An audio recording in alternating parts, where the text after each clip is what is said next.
بەڕاکردنی تەنها 30 خولەک لە ڕۆژێکدا ژیانت بە تەواوی بگۆڕە. ڕاکردنی 30 خولەک لە ڕۆژێکدا چیمان بۆ دەکات؟ ڕاکردن یەکێکە لە جۆرە وەرزشە ئاسان و بەناوبانگەکان.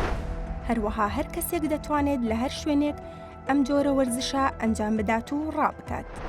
ڕاکردن بۆ ماوەی تەنها 30 خولەک لە ڕۆژێکدا یارمەتی باشترکردنی تەندروستی دڵ و خوێنبەرەکان و سووتاندنی کالۆری و بەرزکردنەوەی سووڕی خوێن دەدات. هەروەها دەتوانێت تەندروستی دەرونیت باشتر بکات. بەڕاکردن تەنها بۆ ماوەی 30 خولەک دەتوانیت 220 بۆ 400 کالۆری بسووتێنیت و کاریگەریەکی باشی دەبێت لەسەر دابەزاندنی کێش.